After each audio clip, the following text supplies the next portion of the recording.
Kaixo, irakurri arreta zenuntziatu hau.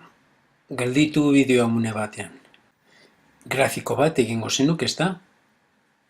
Eta grafiko hortatik ateratzen dituzun datuak antolatzeko taula bat erabil dezakezu. Ohiko estrategia da hau. Problema hau ebaztean, estrategia hau erabiltzen ikasiko dugu. Eskua ematen duten pertsonak hiru multzotan bereiztu beharko ditugu. Alde batetik eskina batetan daudenak, A eredukoak esango dugu, beste alde batetik alde batean bai, baina eskina batean ez daudenak, B eredukoak direla esango dugu, eta azkenik barruan daudenak, horiek C eredukoak izango dira. Eskina batean dagoenak hiru pertsonari emango zion eskuan. Orduan, A eskina batean dagoen bakoitzak hiru pertsonari emango dio eskua. B alde batean, baina eskina batean ez dagoena, honi, honi, honi, honi, eta honi eman aldio eskua. Berez, 5 pertsonari eman aldio eskua. Eta azkenik, C ereduko pertsonek, hau da, barrualdean daudenek, zenbati eman aldiot eskua. 1, 2, 3, 4, 5, 6, 7, 8. 8 pertsonari eman aldiot eskua. Horrela zenbatuta, eskue emate bakoitza 2 aldiz zenbatu dugu. A pertsonak beri ematen diona eta bek ari ematen diona bakarra izan arren birritan zenbatu dugu. Hori dela eta azken emaitza zati bi egingo dugu. Zenbat pertsonak betetzen dute A baldintza, hau da, eskina batean egotea.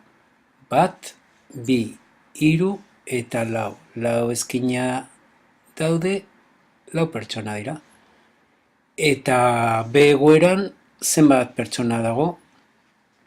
Hemendik 8 kenbi 6, hemendik 10 kenbi 8.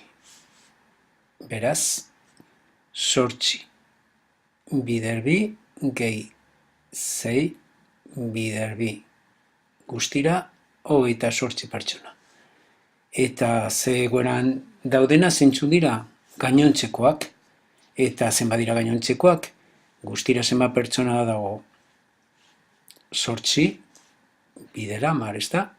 8 bider 10 kantitate honi kendu behar dizkiegu 2 lerro hauetan daudenak, 2 aldiz 10, eta 2 zutabe hauetan daudenak, eskinakoak ezik, 2 aldiz 6. Beraz, barrualdean dagoen pertsona kopurua 58 da. 58 pertsona. Esku emate kopurua guztira, zenbat esku emate dago? 4 pertsonak bakoitzak 3 pertsonari eman dio eskua, gehi 28 pertsonak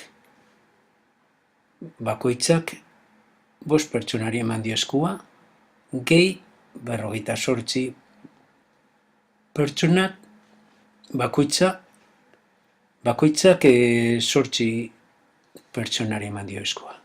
Eta esan bezala, kantitate hau zate bi egin behar dugu.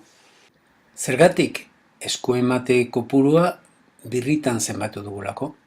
Emaitza 278 esku ematea egon dira. Ebazpen hau idatziz oso gutxi adirezita dago.